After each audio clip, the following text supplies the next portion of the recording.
البنت الوحيدة اللي علمت في حياته، فضل مصاحبها 8 سنين، ولما اتجوزها بعدها بشهرين انفصلت عنه. رغم كده عرف بعدها بنات كتير، ولكنه مازال برضه فاكرها. كلامنا هنا عن سلمى سنجوب حبيبة حسام أنتيكا القديمة. ايه اللي بتعمله سلمى دلوقتي، وايه برضه حكاية إعلامية شهيرة معاه؟ كل ده واكتر هنعرفه مع بعض في الفيديو ده.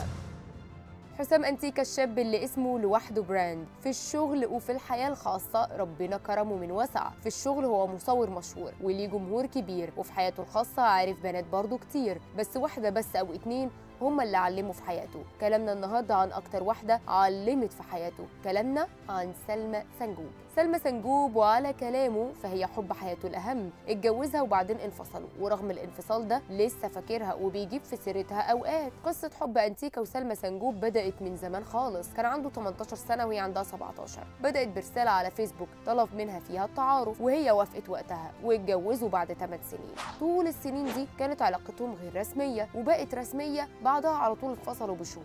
سلمى سنجوب اتقال عنها انها الوحيده اللي قدرت تعلم في حياه انتيكا، هي اللي خلته يحبها 8 سنين، وبعد لما اتجوزوا هي برضه اللي سابته، وبعد انفصالها عنه ب4 شهور بس اتخطبت لواحد تاني واتجوزت منه. سلمى عندها دلوقتي من زوجها الحالي ولد زي القمر اسمه موسى، مالي حياتها هو وبابا محمود. الاتنين ردوا ردود غير مباشره كده على حوار انتيكا اللي داير اليومين دول، الحوار اللي هو ويارا البهنساوي جابوا فيه سيره سلمى سنجوب. انتيكا ويارا كانوا جابوا سيره زوجته القديمه سلمى في كلامهم من كام يوم، وشكل كده الكلام ده ما عجبهمش. سلمى نزلت كام ستوري على حسابها على مواقع التواصل الاجتماعي ردت فيها. سلمى قالت فيما معناه يعني انها دلوقتي مستقره في حياتها احسن بكتير من قبل كده، وانها ملهاش دعوه باللي اتقال عنها من انتيكا، ودي فتره وعدت.